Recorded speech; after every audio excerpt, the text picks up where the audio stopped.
Well, welcome back to week 5 of our church-wide series. We are deep diving into the life of Joshua, and the theme of our church-wide series is wherever you go. And we're looking at the way that God weaves his character and presence in and out of the story of Joshua amongst lots of different circumstances, and this week is no different. And before we dive into this, I just want to encourage you really quickly just to remember the journey that we're on over the 6 weeks. I just want to remind you of the hundreds of people right now that are studying right along with you, our kids, our youth. We're all aligned as a church around the same topic, pressing into the Lord together in this. And I think that there's real power in that as we do this together.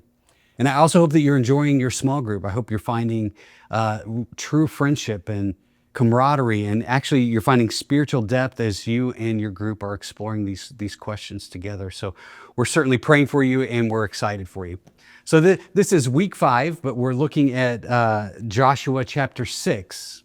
And in this, it's probably one of the most famous stories of Joshua, and it is the defeat or the overthrow of the city of Jericho. And if you remember in this story, God asks Joshua and the armies of Israel to conquer Jericho in some pretty unconventional ways, right? He asks them to do what maybe even to us might seem a little bit silly. He's like, blow some horns, march around the city, and watch what I do. And what I love about this is that God takes the victory out of the hands of Joshua once again. And I think it's just this punctuation to us, and the truth that we can take out of this is that God, again, is fighting our battles for us. Wherever we go, when we walk in obedience, we see the Lord working. And certainly the Israelites saw this as well. Just some questions for the group here is like, so I don't know, if I were scheming up a plan to overthrow a walled city, probably at the bottom of that list would be, hey, get your musicians together and get your walking shoes on and march and blow the horns and shout. I might have had a different plan, but why do you think God chose such an unconventional method for the way that he wanted to execute victory on behalf of the people of Israel? Why would God choose such an unconventional way, do you think? Something as far as maybe just the idea of sending a clear message that he is almighty and can defeat you in the most absurd way that you may think. Yeah. Oh, you got a spear, I got a horn. Yeah, absolutely. Right? Absolutely. Yeah. Maybe also just test their faith, see how strong they are in their faith. If they're willing to do all these crazy things and, do what he asks, if you're going to do these things, then, they maybe would be ready to follow him in other ways too. Yeah. Just their level of obedience to him, and what he's asking, because like you said, if somebody wanted you to go tear down a wall in front of a enemy city, are you going to take a horn right and go around it first, blowing it? Not just once, but multiple times. Yeah.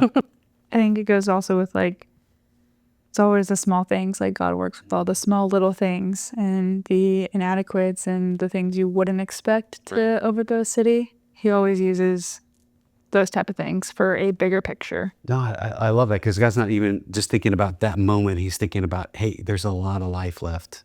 Are you going to trust me now? Are you going to trust me in the future?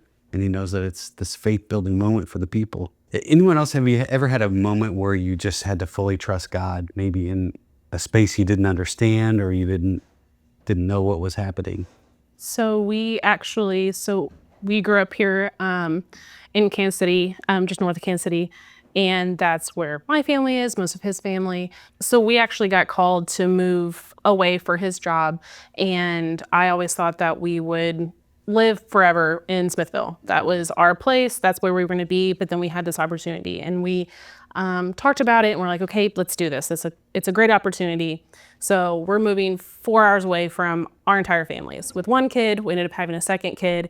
And I remember being in the thick of it. He's traveling with work and gone, and just thinking like, God, why? Why did I do this? Why am I here away from everything I've ever known, with no help, with these 2 babies, and why? Along that same journey, I got introduced to some different job opportunities and went in a completely different path with my career than I thought I would ever go into. And I feel like that just kind of helped prepare me for we were back and have a job that I really enjoy. I've made some really great connections. I have someone that is also strong in their faith that I can lean on. And I feel like that's massive in this industry, your social climate sometimes, to have a confidant, to be able to have that. And I can look back saying, this is why I went through all of this, is to prepare me for where we are in life now. Because if I wouldn't have done any of that, I don't know if I would have had the confidence to do what we're doing today. Yeah. You know, one of the things that I imagine about this march around Jericho, like, I don't know exactly how big the city was, but it's a walled city and it probably wasn't small. So you got these people marching around the city 7 times. And I bet after 3 times, they're like, okay, is anything shaking yet? Is it, like, any results? And, you know, they don't see results. Another lap, I don't see results. And have you ever had that kind of feeling in your life where it's like, I don't see the results?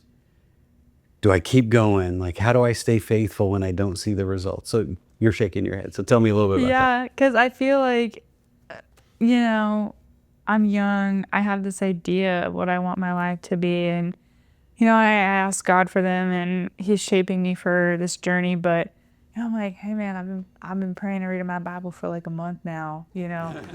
Where are my results? Yeah, which is selfish. And I know that it's a longer journey, but, and I do see that, you know. I pray and there's little blessings in the fellowships that I've created that was something I asked for. And he blessed me with that. And it's just furthering my faith journey. Now I have a community that I grow with and they teach me and vice versa. And I feel like it's, again, like when you're asking for these things, you don't get to see all the little blessings, but it's all part of results. And Yeah. I just need to keep chugging along. You ever go through that struggle? I think you mentioned gratitude and kind of some past discussion, but like staying faithful with gratitude even when you don't see the results you want. For me, I think, like I mentioned before, anytime that I'm in the control, I'm in the seat of where I want to go is where I definitely have a harder time. It's probably the most disruptive time, you know. But if I'm able to set that aside, it does seem like things operate more smoothly. I'm kind of just going along for the ride in faith. I think it's important to remember too that the immediate results, it doesn't mean that we're not getting results, right? That we're not seeing the answered prayers. Just because you may not think they're answered prayers, every prayer is answered. It just may not be answered in the way that we want to see it, right? And so it's easy to overlook that, I feel like, you know, and set that aside. But he's answering your prayer, just he's helping you out in a way that's not realized. He's closing doors that don't need to be open, and he's opening the ones where he wants you to go, right? And so I try and realize that too in my moments of frustration and everything, is just that it may not be what I want to see, but I know he's working. I remember a moment in my life where I just wanted something so bad and was praying so hard. And then I found myself like talking to a close friend about, why isn't the Lord moving the needle on this? My friend was immediately like, why do you think this is about you? He was like, what if God needs to work in other situations and other lives? And what if he cares about all those things as much as he cares about your situation? It was like, oh, okay. Yeah. So it's like an amazing God who works in infinite ways and in an infinite number of lives. And he is working. Yeah, absolutely. Many times where I feel like I've had a prayer answered and I wasn't even a headspace to acknowledge it. You know, I just moved right on. Like you said, like I'm on to the next thing. Like, all right, God, now this one here, now this is the next stage. We get this one. We're moving along great. So, I mean, there's also, you have to be present. You have to acknowledge what you're praying for and what you're receiving. I guess that's that gratitude. But then if you're praying for something and it does come up different, or, you know, there's usually a reason for that, and you may not understand it. It's the Lord's will. Yeah. Yeah. I know when I was living in Cleveland, I've been on buses where my destination took 3 buses to get there. And you have to get the transfer to get to the second one, and then the transfer again to get to the third one, just to, finally make it. And I think about that when I think about how me and Calvin met. I went through some stuff. I didn't think I would ever meet anyone that was for me. That, like Felicia, I didn't have to change myself or be anything special, but just be me. And I was 46 when we met. And I'm not saying you have to be 46. I'm just saying that sometimes it's not the time. Yeah. All those different times I made mistakes, and I look back and I say they were mistakes, but sometimes they look like transfers. Because I learned something while I was going through certain things. I mean, we just have to learn how to wait. Yeah. And it's just when that 6th time that they went around, Right. they could get to the point and say, you know what, ain't nothing happening. But you make that last round and you just don't know. Yeah. If this is the last lap or not, right? Yes. No, that's really good. That picture of the walls, the walled city, and they would build walls around the city for protection, right? And that just had me thinking about the walls. Like, we don't have walled city, and we have gated communities, but walled cities, you don't see those. But I think that there are spiritual walls, there are emotional walls that we build. So, I don't know, help me out with that, Katie. What are some of the walls, and I don't know, in your experience in life, like the walls that people put up Yeah. in their lives? I think we all have past life experiences, whether it's, the family you come from, the way you were raised, the people you surround yourself with. I feel like people put up walls of trust, or they put up, defense mechanisms that can be difficult to navigate and learn to bring down when you're trying to walk with people and, build relationships. I personally, lean on God a lot to learn how to take those down, with the horn or not. But Right. I think it's just kind of working through that with God in your own spiritual way to navigate your future with others. Yeah. Just leaning on Him. I think just trying to put on the face that you're perfect, that everything's perfect. You just have to know that it's okay to not be okay. And if you're not okay, then pray about it. Come to Him and say, okay, Lord, this is happening in my life. Why, I know this about myself, but I may not like this about myself. Please help me overcome these things. And, I've always struggled. I think when you're a mom, you lose sight of yourself.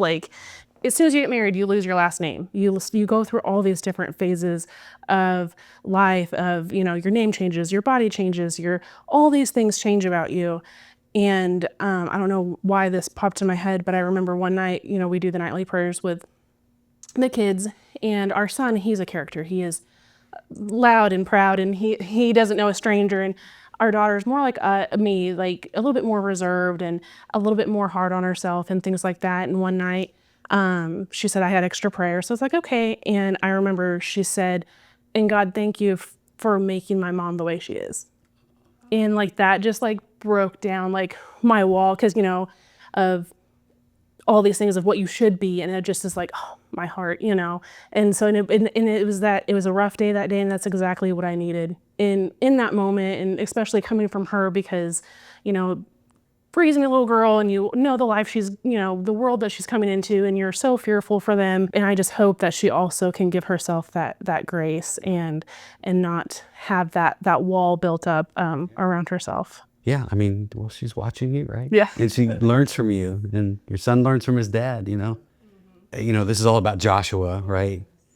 But in this army marching around the city, it wasn't Joshua on his own, right? Marching around trying to do this thing on his own. There was this whole army of people. And even if they were goofy and looked silly, at least he wasn't alone, right?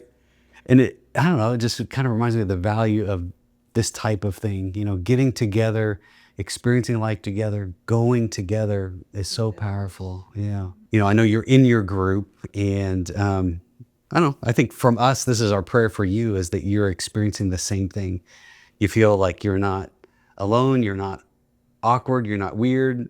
The things that we are experiencing are probably some of the same things that are going on in your life. And so as we release you to go back to your group and have this discussion in your group, I hope you find kind of some of that commonality and the intimacy of this human experience as we are following the Lord and trying to be obedient to the Lord, that you're able to go together. So we will release you to your group, and we'll see you back for next week, week 6. That'll be our last week.